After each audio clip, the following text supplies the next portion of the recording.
The man outside NBC Burbank had been there for 3 nights. He wasn't asking for anything. He wasn't approaching the staff who came and went from the building. He was simply there, with a paper bag and a specific quality of stillness that people who have been outside for a long time develop. Carson saw him on the way out. He recognized something in that stillness. He told his driver to pull over. It was March 17, 1976. The Tonight Show taping had ended at its usual time, and Carson had done the standard post-taping work, a brief conversation with the production staff about the following week's lineup, a few minutes in his office dealing with correspondence that couldn't wait until morning, and had left the building at 11:43. His driver, a man named Arthur Gaines, who had been with him for 6 years, had the car waiting at the usual spot in the NBC parking lot. Carson got in. Gaines pulled out. The man was sitting against the wall on the Alameda Avenue side of the building, in the narrow strip of pavement between the NBC property line and the street. He had a paper bag beside him and a jacket that was insufficient for a March night in the San Fernando Valley. He was sitting with his knees up and his back against the building in the specific posture of someone who has learned, through experience, how to occupy the minimum of space while remaining technically present. Carson said, "Stop the car." Gaines stopped. He had been with Carson long enough to know that this instruction required no question. He pulled to the curb. Carson got out. The man's name, as Carson learned it that night, was Leonard Pruitt. He was 51 years old and had been, until 14 months earlier, a foreman at a sheet metal fabrication plant in Van Nuys. The plant had closed in January 1975, one of several closures that had moved through the San Fernando Valley manufacturing sector in the mid-70s, as economic pressures restructured the industrial base that had sustained the region since the Second World War. Leonard had been at the plant for 16 years. He had started on the floor at 35, been made foreman at 41, and had understood the job with the specific intimacy of someone who had learned it from the ground up rather than from above it. He had been 50 years old when the plant closed, which was the specific age at which the job market in manufacturing had the least to offer. Too experienced and expensive for entry-level work, not connected enough to the networks that placed experienced people in equivalent positions. The two things that should have made him valuable, his age and his expertise, operated in combination as disqualifications rather than assets in the market he was navigating. He had not found another job in 14 months. His wife had found one, a clerical position at a medical office in Reseda that paid enough to cover rent, but not enough to cover rent. And Leonard, in the geometry of that situation, had produced across several months the outcome it tends to produce. He was not estranged from his family. He spoke to his wife on a payphone on Victory Boulevard twice a week. He was simply not in a position to be in the same household with them, and the space that produced had to be filled with somewhere, and somewhere had been the pavement on the Alameda Avenue side of NBC Burbank for 3 nights. He had not chosen the location for any particular reason. He had been walking and had stopped. The wall was solid, and the overhang kept the dew off, and nobody from the building had asked him to move. Carson walked from the car to where Leonard was sitting. He did not crouch down immediately. He stood for a moment, which gave Leonard the opportunity to register who was standing in front of him and to make whatever adjustment that recognition required. Leonard looked at him. He said, "I know who you are." Carson said, "Mind if I sit down?" Leonard looked at the pavement beside him. He said, "It's not my sidewalk." Carson sat down, not on a nearby bench, not at a respectful standing distance, on the pavement beside Leonard, with his back against the NBC building wall. He was wearing a suit that had cost more than Leonard's monthly rent had been, and he sat down on the Alameda Avenue pavement in it, without appearing to notice this. They talked for 40 minutes.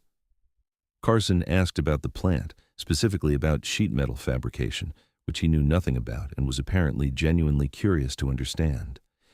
Leonard talked about it with the fluency of someone who had spent 16 years mastering a specific process and found, in the unexpected context of being asked by someone who wanted to know, that the knowledge was still there, and that talking about it felt like something recovered rather than something lost.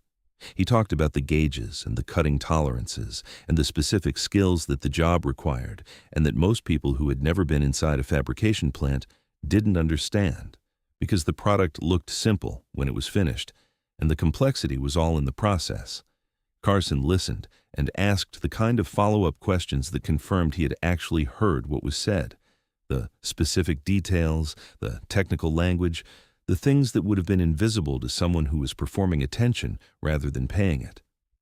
Then he asked about the job search, not with the careful sympathy of someone managing a difficult topic, but with the direct curiosity of someone who wanted to understand the actual mechanics of it. What had been tried, what had come close, what the barriers were as Leonard understood them from the inside. Leonard talked about this for 12 minutes. He was precise. He had been a foreman, which required precision, and the habit had survived the preceding 14 months intact.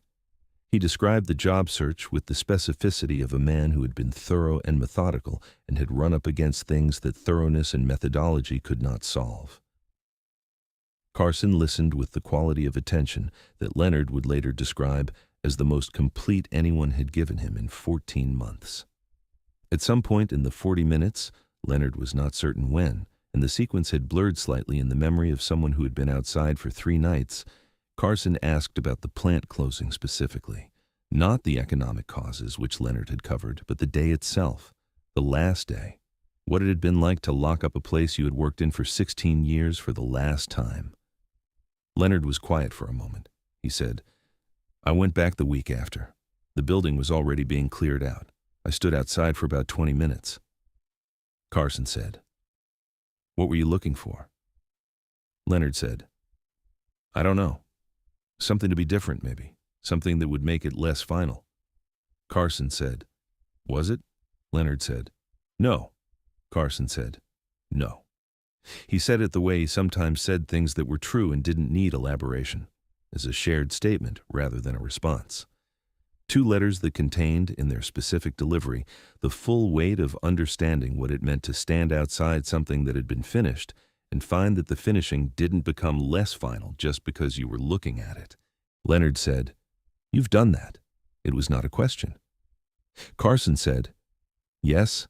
Leonard said, "What did you stand outside?" Carson told him, not in detail, in the way that private things get shared when the conditions are right, which is briefly and without the architecture of full disclosure. Enough that Leonard understood what Carson meant, and that the meaning was real, and that it had come from somewhere specific rather than from a general sympathy with the situation. After 40 minutes, Carson stood up. He helped Leonard up, not with the performance of assistance, but with the practical fact of it, a hand extended and accepted. He said, "There's a man I know who runs a machine shop in Burbank. He's been looking for a foreman for 3 months. He's had difficulty finding someone with the right experience."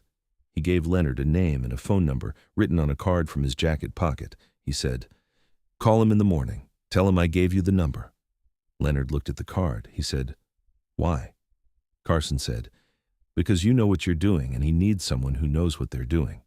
He said it without charity and without performance, as a statement of logistics, the way he arranged things when they needed to be arranged, and the arrangement was straightforward.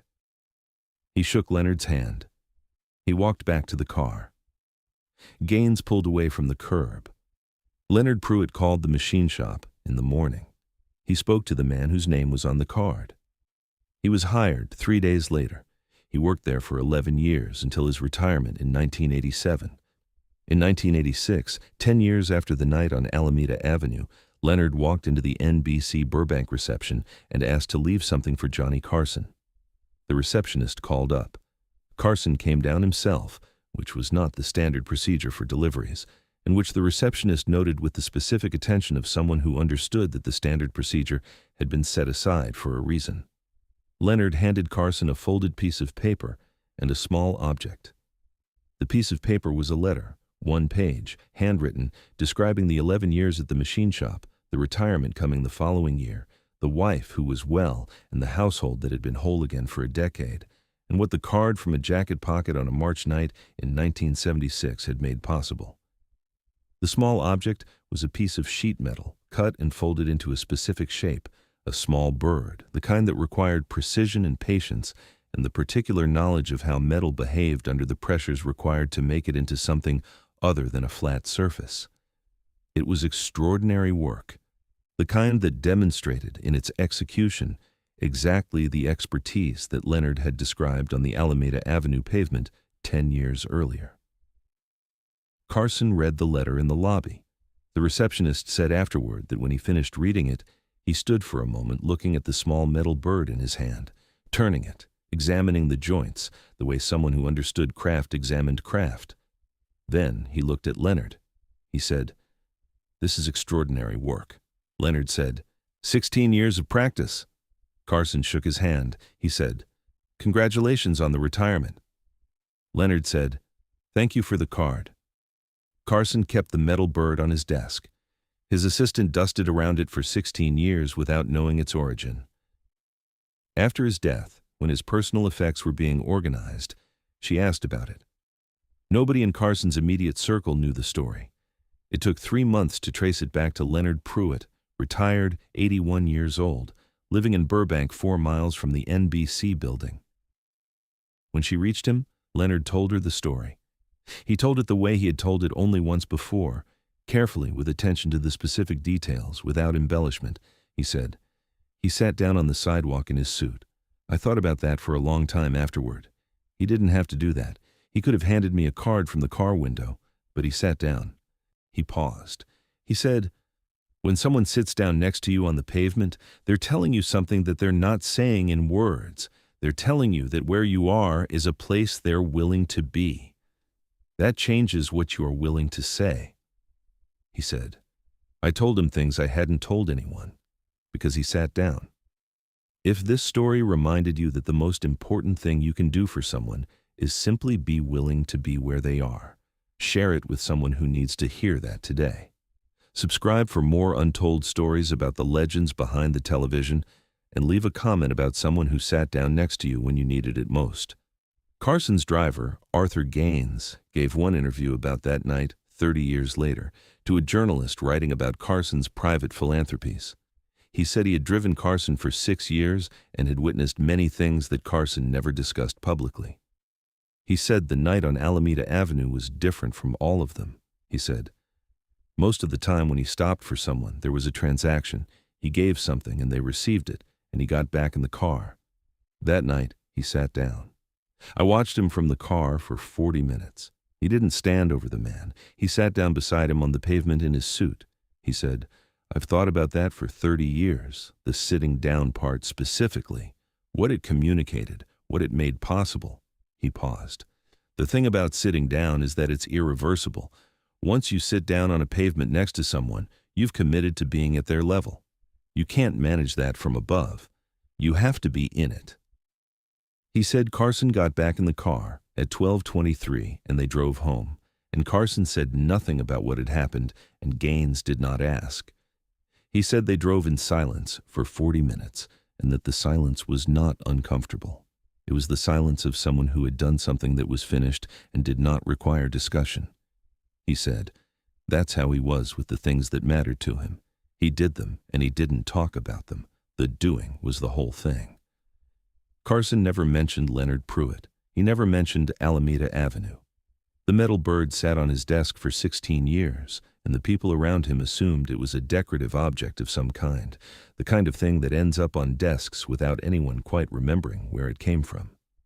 It came from a foreman who had spent 16 years learning how metal could be made into something other than what it started as, and from a night in March when a man in a suit sat down on a pavement and stayed for 40 minutes. That was the whole of it. The sitting down. That was all it took. If this story reminded you that being willing to be where someone is, not above it, not at a careful distance, but in it, is sometimes the only thing that matters, share it with someone who needs to hear that today. Subscribe for more untold stories about the legends behind the television, and leave a comment about someone who sat down next to you when you needed it most.